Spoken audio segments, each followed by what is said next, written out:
राधे राधे। कभी सोचा है, जब सब कुछ टूट जाता है, जब कुछ समझ नहीं आता, सब तरफ अंधेरे जैसा महसूस होता है, तब क्यों तुम्हें ये लगता है जैसे कोई तुम्हें संभाल रहा है? कभी पूछा है खुद से, कौन संभाल रहा है? अगर हाँ और जवाब नहीं मिला, तो ये सुनो। अध्याय 4 के इन श्लोकों में श्री कृष्ण कहते हैं, मैं तब आता हूँ। बट कब आता है वो? कैसे? चलो इसे समझते हैं। नंबर 1, अध्याय 4 श्लोक 7। Divine presence in crisis. यदा यदा हि धर्मस्य ग्लानिर्भवति भारत अभिधानम अधर्मस्य तदात्मानं सृजाम्यहम्। यहाँ पर कृष्ण कह रहे हैं, जब जब धर्म की हानि होती है और अधर्म की वृद्धि होती है, तब तब मैं पृथ्वी पर प्रकट होता हूँ। यहाँ समझने वाली बात यह है कि कृष्ण यानी कि भगवान तब आते हैं जब धर्म को हानि होती है, जब दुनिया भटक जाती है, और सिर्फ दुनिया ही नहीं, आप और मुझ जैसे इंसान भी अपने रास्ते से भटक जाता है। चलो इसे एक एग्जाम्पल से समझते हैं। जैसे जब तुम लाइफ में गिर जाते हो और कोई भी तुम्हारी मदद नहीं करता, तब भी कुछ समय बाद तुम्हें मदद मिलती है, किसी रूप में, किसी शब्द में। यही तो है डिवाइन प्रेजेंस, यानी कि भगवान तुम तक पहुंच रहे हैं। नंबर 2, अध्याय 4 श्लोक 8। पर्पस ऑफ अवतार। परित्राणाय साधुना विनाशाय च दुष्कृतम धर्म संस्थापनार्थाय संभवामि युगे युगे।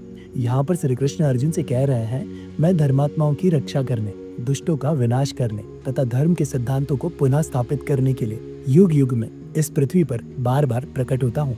यहाँ समझने वाली बात यह है कि कृष्ण के आने का मतलब सिर्फ दंड देना नहीं होता, वो लोगों के अंदर के अंधेरे को भी खत्म करने आता है और धर्म को फॉलो करने वाले यानी कि धर्मात्माओं की रक्षा करते हैं। आगे अध्याय 4 श्लोक 3। Freedom through understanding. जो मेरी इस लीला को समझते हैं, वो जीवन मृत्यु के चक्र से मुक्त हो जाता है। यहाँ पर कृष्ण अर्जुन को समझा रहे हैं, सिर्फ कृष्ण यानी कि भगवान की बातों को सुनना ही नहीं, बल्कि उनकी भावनाओं को, उनके उपदेशों को अपने जीवन में उतार लेना ही मोक्ष की शुरुआत होती है। चलो इसे एक सिंपल एग्जांपल से समझते हैं। जब तुम पूरी तरह से भगवान यानी कि कृष्ण की बातों को समझने लगते हो, धर्म अनुसार चलते हो और जीवन जीते हो, तो अंत में निश्चित रूप से तुम्हें मुक्ति यानी कि मोक्ष प्राप्त होता है। नंबर 4, अध्याय 4 श्लोक 10।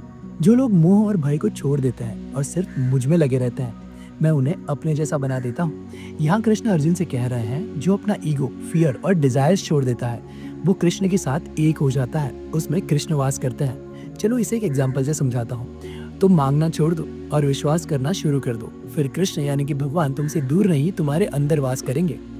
सो समरी ऑफ दिस वीडियो, जब जब धरती पर अंधेरा बढ़ता है, कृष्ण यानी कि भगवान स्वयं उतरते हैं, अवतार लेते हैं। जब तुम्हारे अंदर, तुम्हारे आसपास अंधेरा बढ़ता है, तुम लॉस्ट फील करते हो, तब भगवान पर भरोसा करो, उन्हें याद करो, वो किसी न किसी रूप में तुम्हारी हेल्प जरूर करेंगे। सो बस आज के लिए इतना ही। अगर ये वीडियो अच्छा लगा तो लाइक और शेयर कर देना, ज्यादा अच्छा लगा तो फॉलो कर लेना, कमेंट में राधे राधे लिख देना। मिलते हैं इस सीरीज के अगले भाग में कुछ और श्लोकों, कुछ और सवालों और उनके जवाबों के साथ। जय श्री कृष्णा।